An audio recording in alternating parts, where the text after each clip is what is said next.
केंद्रीय मंत्री ज्योतिरादित्य सिंधिया रविवार को मध्य प्रदेश के ग्वालियर पहुंचे। यहां उन्होंने जनता से हर घर तिरंगा अभियान को सफल बनाने की अपील की।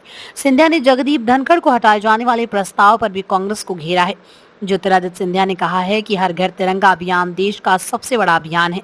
भारत का हर एक नागरिक गर्व के साथ अपने घर पर तिरंगा लहराएगा और मैं सभी से निवेदन करता हूं कि वो तिरंगा अभियान का हिस्सा बने। हमारा पोस्ट ऑफिस विभाग भी 1,64,000 तिरंगे को डाकघर में पहुंचाने के लिए कड़ी मेहनत कर रहा है। ज्योतिरादित्य सिंधिया ने कांग्रेस पर भी निशाना साधा। उन्होंने कहा कि कांग्रेस का ही एक काम है देश में अराजकता फैलाना और विवादित मामलों में उलझाए रखना। कांग्रेस का काम देश को भटकाना, अंधेरे में रखना है। उपराष्ट्रपति जगदीप धनखड़ को हटाए जाने के विपक्ष द्वारा लगाए जा रहे प्रस्ताव पर केंद्रीय मंत्री सिंधिया ने कहा कि मुझे बहुत खेद है। जिस तरह का व्यवहार राज्यसभा में सभापति के साथ किया गया, वो राज्यसभा के सभापति के अलावा भारत के उपराष्ट्रपति भी हैं। मेरा मानना है कि विपक्ष के एक एक व्यक्ति को माफी मांगनी चाहिए, क्योंकि ये अपमान सदन के अध्यक्ष का ही नहीं बल्कि उपराष्ट्रपति और तिरंगे का भी अपमान है। हर घर तिरंगा अभियान भारत के प्रजातंत्र का सबसे बड़ा अभियान है। भारत का एक एक नागरिक गर्व और प्रफुल्लता के साथ अपने घर पर तिरंगा लहराए और आप सबसे भी मैं निवेदन करना चाहता हूँ, भारत की आन बान और शान हमारा तिरंगा है और इस अभियान को घर घर तक पहुँचाने के लिए एक एक नागरिक तन मन के साथ मेहनत कर रहे हैं। मेरा पोस्ट ऑफिस विभाग भी हमारे 1,64,000 डाकघर पूरे देश में तिरंगे को पहुंचाने के लिए अपनी पूरी मेहनत कर रहे हैं। मुझे विश्वास है कि जैसे पिछले वर्षों में करोड़ों झंडों के आधार पर हर व्यक्ति ने अपना मान और सम्मान के आधार पर तिरंगे को अपने घर पे लहराया था, इस वर्ष भी वही स्थिति होगी। पिछले बार मैं जब आया था तो आगरा से ग्वालियर की एक्सप्रेसवे की सौगात में लेके आया था, जिसके लिए मैं प्रधानमंत्री जी को, गडकरी साहब को और मुख्यमंत्री जी को बहुत धन्यवाद देना चाहता हूं। ये ग्वालियर की फ़िज़ा को बदलेगी जैसे इस एयरपोर्ट ने ग्वालियर की फ़िज़ा को बदला है। और मुझे इस बात की बड़ी खुशी है कि आज जो फ़्लाइट में मैं आया 185 में से 175 यात्री आए हैं, तो मतलब करीब 95% फ़्लाइट हमारा अब भर चुका है और यही एक यात्रा चलती रहे।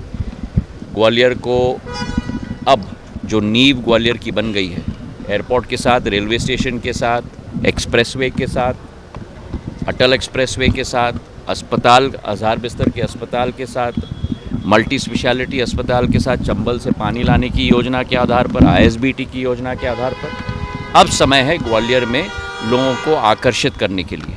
और इसलिए मैं मुख्यमंत्री जी को धन्यवाद देना चाहता हूं कि 28 तारीख को जो मैंने मांग रखी थी कि ग्वालियर में इन्वेस्टमेंट समिट होनी चाहिए, वो इन्वेस्टमेंट समिट आयोजित किया जा रहा है। मैं भी कई लोगों से चर्चा कर रहा हूँ, मुख्यमंत्री जी भी बंगलुरु गए हैं, मुंबई गए हैं लोगों को आकर्षित करने के लिए। और मुझे विश्वास है कि एक नया भव्य समिट हमारे उद्योगपतियों को आकर्षित करने के लिए ग्वालियर में आयोजित 28 तारीख को हम लोग साथ में मिलकर करेंगे। इसी के साथ सूचना प्रौद्योगिकी क्षेत्र में जो STPI मैंने यहाँ लगवाया था जब मैं केंद्र सूचना प्रौद्योगिकी मंत्री था 2007 और 9 में, वहाँ मैंने मांग रखी है कि एक सेंटर ऑफ एक्सीलेंस STPI की स्कीम के अंतर्गत जो है एक सेंटर ऑफ एक्सीलेंस इस STPI में लगाया जाए ग्वालियर के अंदर। और पूर्ण रूप से हमारे सूचना प्रौद्योगिकी मंत्री अश्विनी वैष्णव जी ने अपना समर्थन दिया है और इससे नए स्टार्टअप ग्वालियर में भी स्थापित होंगे। वित्तीय सहायता प्लग एंड प्ले सिस्टम, वित्तीय सहायता 15 लाख, 25 लाख, 40 लाख तक इस योजना के तहत दी जाएगी और एक नई ऊर्जा स्टार्टअप्स के क्षेत्र में भी ग्वालियर में इसके आधार पे आएगी। किसके ऊपर? हिडनबर्ग।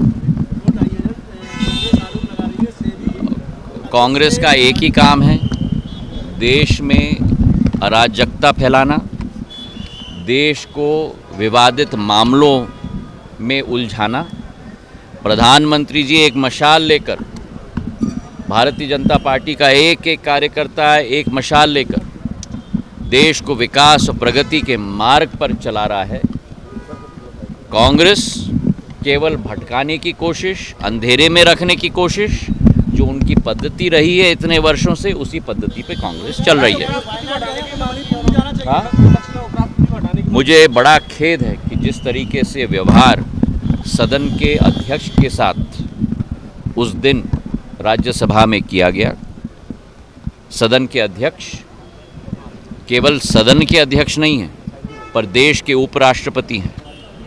उनके साथ जो बदसलूकी की गई, मैं मानता हूं कि विपक्ष के एक एक व्यक्ति को माफ़ी मांगनी चाहिए, क्योंकि ये अपमान सदन के अध्यक्ष हमारे देश के उपराष्ट्रपति के साथ नहीं है, ये हमारे संविधान के साथ है, ये हमारे तिरंगे के साथ है। और मैं मानता हूं कि जनता सब कुछ समझती है। जो शोरगुल हो रहा है सदन में, जो लोगों का अपमान हो रहा है सदन में, जिस तरीके से 2014 में, 19 में और 24 ने जनता ने सबक सिखाया था, आने वाले दिनों में भी जनता उन्हें सबक सिखाते ही जाएगी। चलिए, बहुत बहुत धन्यवाद।